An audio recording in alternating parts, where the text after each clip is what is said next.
இப்போ ஐஎஃப்டியோட வளர்ச்சியை நீங்க எப்படி பாக்குறீங்க? ஆரம்ப காலகட்டத்துக்கும் இப்போக்கும் உள்ள வளர்ச்சி எப்படி இருக்குது?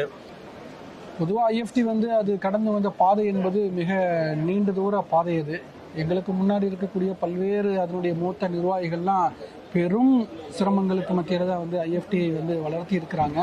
அந்த வளர்ச்சி நாளுக்கு நாள் படிப்படியாக உயர்ந்து உயர்ந்து உயர்ந்து இன்றைக்கு தமிழகம் முழுவதும் நடைபெறக்கூடிய எல்லா புத்தக கண்காட்சிகளிலேயும் ஐஎஃப்டி இடம்பெறக்கூடிய அளவிற்கும், தமிழகம் முழுவதும் இந்த செய்தியை, சத்திய மார்க்கத்தை எல்லா மக்கள்கிட்ட கொண்டு போய் சேர்க்க வேண்டும் என்கின்ற வகையிலும் ஒரு மொபைல் வேன் மூலமாக, புத்தக மனம் என்று சொல்லக்கூடிய வாகனம் மூலமாக செல்லுகின்ற அளவிற்கு அது உயர்ந்திருக்கிறது. இன்றைய கால சூழ்நிலையில் ரொம்ப முக்கியமான வளர்ச்சி அது. ஏன்னா குறிப்பாக வாசிப்பு என்பது குறைந்து வருதுங்கிற ஒரு குறைபாடு மக்கள்கிட்ட இருந்துக்கிட்டே இருக்குது.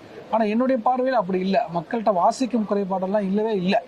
எல்லாமே படிக்கிறாங்க. கொஞ்சம் பேர் புக்கில் படிக்கிறாங்க, கொஞ்சம் பேர் சோசியல் மீடியாவில் படிக்கிறாங்க. ஆனால் படிக்கிறாங்க.